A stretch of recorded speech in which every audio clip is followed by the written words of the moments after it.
Halo, Assalamualaikum warahmatullahi wabarakatuh. Bertemu lagi dengan saya, Juli Jati Pramudi, dalam Ngaji Seni Rupa. Sahabat-sahabat semua, apa kabar? Mudah-mudahan kita semua dalam keadaan sehat, ya, tetap semangat di tengah pandemi COVID-19 ini. Mari kita lanjutkan berbagi kesenirupaan yang sudah saya mulai sejak episode 1 sampai sekarang, sampai kepada episode ke-15. Nah, pada bagian ini saya akan melanjutkan dari video yang sebelumnya tentang makna di balik Moi Indi. Sahabat-sahabat semua, kita sudah memahami bahwa sesungguhnya abad 20, ya, bahkan abad 19, ya, itu tidak ada yang bisa lepas dari pengaruh dari romantisme. Jadi romantisme itu bukan hanya persoalan pandangan-pandangan terkait dengan dunia keseni lukisan, ya, yang sudah lahir di Prancis, kemudian juga ikut mengilustrasikan, menggambarkan revolusi Prancis, ya, kemudian romantisme mengokohkan suatu aliran seni, ya, yang menghiperbol, melebih-lebihkan suasana kebatinan dari fakta empiris, ya, tentang peperangan yang kemudian diilustrasikan dengan sangat dramatik. Ya, artinya kemudian lebih masuk ke emosi, kepada emosi yang meluap-luap. Nah, itu digambarkan melalui romantisme. Jadi romantisme itu kemudian berpengaruh pada cara memandang entitas-entitas lain di luar Eropa sendiri, yaitu termasuk Raden Saleh yang belajar seni lukis di Eropa, mengagumi romantisme, terutama dari karya-karya Delacroix, yang kemudian sampai ke Indonesia, dia juga melukiskan perasaan-perasaan romantisme yang kemudian lebih bermakna Moi Indi sesungguhnya. Jadi Raden Saleh sesungguhnya embrio dari tumbuhnya Moi Indi, jadi keindahan Hindia Belanda.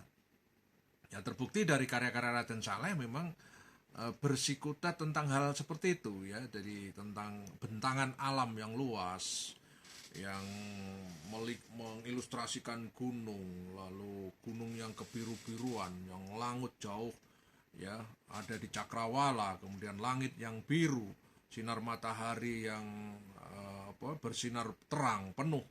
Dengan demikian menghasilkan satu bayangan-bayangan, bahkan bayangan-bayangan itu kontras, saling memberikan bayangan dari benda satu ke benda yang lain, dan itu juga digambarkan oleh Raden Saleh dengan sangat bagus dan detail sekali. Dan tidak hanya alam, tetapi juga kehidupan sosial, kehidupan kebudayaan, ya, dunia fauna, ya, dan kekayaan flora Nusantara itu dilukiskan oleh Raden Saleh dengan sangat baik.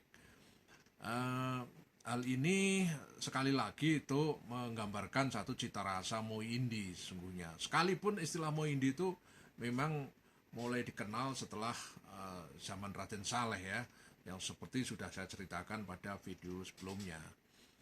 Nah, kemudian cita rasa Moi Indi itu setelah Raden Saleh kemudian memang pada akhirnya ditangkap spiritnya itu melalui pandangan-pandangan, terutama melihat Indonesia sebagai sebuah nation, ya, yang tidak hanya mengimajinasikan secara geografis, ya, tetapi juga imajinasi historis, ya, sosial kultural, yang melihat Indonesia atau Hindia Belanda, yang dulu dikatakan Hindia Belanda, itu adalah sebuah negeri yang berada di suatu persilangan peradaban, ya, peradaban Asia, Australia, dari persilangan antara benua Asia dan Australia, kemudian persilangan antara dua laut yang besar, yang luas, ya, yaitu lautan Pasifik dan lautan Hindia.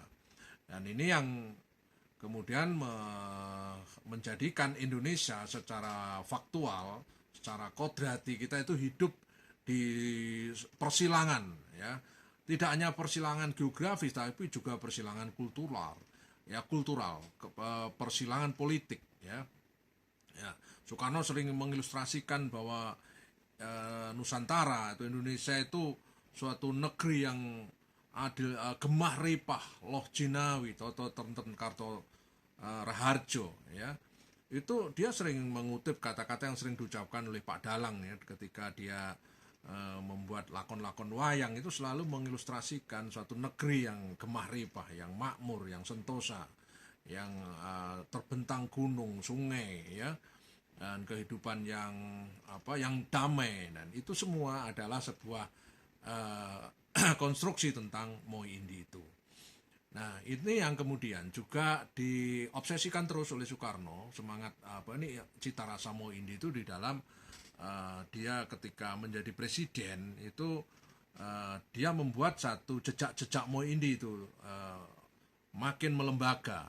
Ambil contoh misalkan dia membangun Monas ketika beliau menjadi presiden di tahun antara 50-an 60-an itu, dia sudah memulai pembangunan Monas, ya, monumen nasional yang kemudian itu mengilustrasikan secara simbolik posisi silang Indonesia itu. Dan kemudian Monas itu sebagai sebuah representasi, ya, cita rasa Soekarno terhadap Moi Indi itu, ya, karena di Monas itu Anda lihat konstruksi mulai dari bawah, bentuknya itu lingga dan yoni, kemudian di atas ada api yang berapi-api, sebuah semangat, ya, yang menjulang ke angkasa, menyongsong kemajuan, menyongsong peradaban, karena api itu diilustrasikan dengan bahan yang emas, ya, artinya emas itu sebuah satu dignity, ya, sebuah keagungan yang untuk melihat masa depan bangsa itu. Kita tahu bahwa zaman itu kita belum lama selesai dari penjajahan Barat, ya, dan itu yang menjadikan Soekarno terus melihat kenusantaraan itu dijadikan sebuah isu, ya, dijadikan sebuah isu untuk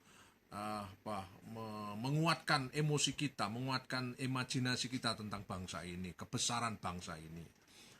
Nah, ini kemudian setelah Monas dia juga membuat patung-patung publik yang semuanya itu sebenarnya ilustrasinya juga Moi Indi, ya, mulai dari Tugu Selamat Datang. Coba Anda lihat di patung di Bundaran HI yang sering dipakai untuk demo itu, ya, ada Tugu Selamat Datang atau patung publik monumen Selamat Datang, menggambarkan dua sosok manusia yang sedang selamat datang masuk ke Nusantara, ke Indonesia, ya, dengan ramah, ya, melambaikan tangan, ya, dengan seperti kayak ditiup angin begitu, ya. Kemudian itu sebenarnya sebuah simbol keramahan bangsa Indonesia. Kemudian juga makin tampak kuat pesan-pesan Moi Indinya itu juga terkait dengan misalkan patung di Pancoran, ya, di Pancoran, yaitu Dirgantara yang menggambarkan sosok yang kekar, laki-laki yang siap melesat ke udara, siap terbang, ya. Itu yang menggambarkan satu sosok Indonesia. Laki-laki itu adalah sosok Indonesia yang siap ingin berbicara di fora internasional dengan terbang, tangannya seakan-akan akan melesat ke angkasa dan kakinya itu seakan-akan mental bantol istilahnya Soekarno itu. Jadi mental bantol itu jejak bumi, ingin meninggalkan pengaruh gravitasi itu.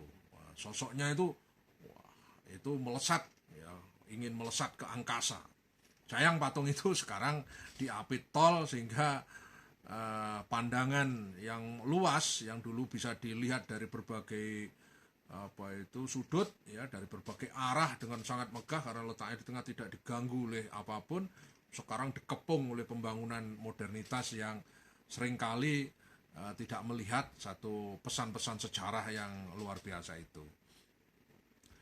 Eh, itu juga terlihat juga pada koleksi-koleksi istana ya, yang hampir ya mengesankan bahwa cita rasa Mo Indi itu sangat kuat di dalam koleksi-koleksi istana. Lukisan-lukisan tentang pemandangan, ya, kemudian wanita-wanita cantik, ya, kehidupan sosial yang damai di desa-desa itu menjadi kesukaan Soekarno sebagai koleksi yang seringkali dipamerkan, dijelaskan pada tamu-tamu negara yang datang ke Indonesia. Dia dengan bangganya memberikan satu penjelasan-penjelasan hasil karya anak bangsa yang semua itu ya, mengilustrasikan suatu kekayaan budaya, kekayaan alam ya, yang indah ya, dan itu tidak ada di dunia lain. Kira-kira Soekarno memiliki spirit untuk mempromosikan Indonesia melalui karya seni yang ada di istana itu. Dan Mo Indi itu sahabat-sahabat semua itu juga pandangan-pandangan yang kemudian mempengaruhi cita rasa kesenirupaan tidak hanya di Mo Indi pada di awal abad 20 itu, tetapi juga mempengaruhi sebenarnya gerakan Persagi di Sujoyono itu. Ya, Sujoyono nyata-nyata juga orang yang tidak lepas dari hegemoni Mo Indi sesungguhnya, sekalipun dia juga mengkritik Mo Indi, tetapi karya-karya Sujoyono juga banyak yang bercorak tema-tema yang Mo Indi ya, melukiskan satu panorama pedesaan ya, itu banyak sekali ya. Kemudian kehidupan pedesaan yang sering dilukis Sujoyono ya di dalam Persagi, termasuk seniman-seniman Persagi yang lain. Nah, hal ini memang satu ilustrasi di mana Mo Indi itu bukan hanya persoalan yang sifatnya ideologi, yang sifatnya turistik seperti yang dikatakan Sujoyono, tetapi juga sesungguhnya lebih luas daripada sekedar itu. Jadi lebih ke politis ya, lebih kepada satu situasi untuk menggelorakan cita rasa kenusantaraan itu makin tebal di dada ini. Antara lain itu juga yang sudah saya ceritakan seperti yang dikatakan Soekarno.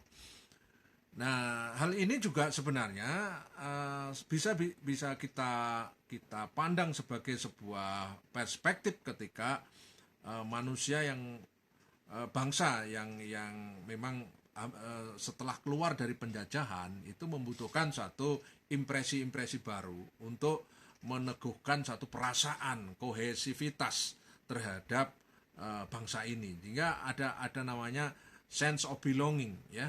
Jadi perasaan memiliki kekayaan, keunikan dan kehebatan Nusantara itu. Dan itu sebenarnya sebuah dalam artian politis itu adalah Mo Indi. Nah, kemudian juga Mo Indi itu terekspresikan juga melalui kajian-kajian ilmiah ya, yang dilakukan oleh para Indonesianis yang datang ke Indonesia. Itu begitu masuk ke Indonesia itu dia langsung mendapatkan suatu kesan-kesan yang dimana objek risetnya itu rata-rata itu semua adalah tentang keunikan alam, keunikan kehidupan sosial, budaya, bahasa, itu diteliti oleh para Indonesianis ya. Dan misalkan ambil contoh aja, misalkan yang dilakukan Claire Holt ya, sebagai kitab yang bisa dianggap klasik yang menggambarkan, menganalisis sebuah panorama kebudayaan yang telah berkembang mulai dari zaman primitif sampai ke era tahun 50-an 60-an, yang kemudian juga diperkuat oleh Dennis Lombard dengan Silang Budaya itu. Anda baca itu mulai dari jilid 1, jilid 2, jilid 3 itu tidak lain dan tidak bukan sesungguhnya di balik itu adalah ada sebuah analisis yang kompleks tentang Mo Indi itu sendiri ya. Jadi Indonesia yang jelita itu ya, itu diekspresikan dalam berbagai bentuk ya, artefak, kemudian mind fact, kemudian lalu artefak dan sosifak. Itu yang memberikan satu kesadaran baru terhadap bagaimana kita memahami dan mengilustrasikan, mengabadikan bangsa itu melalui karya seni. Saya kira itu, ketemu lagi dengan agenda selanjutnya. Wassalamualaikum warahmatullahi wabarakatuh.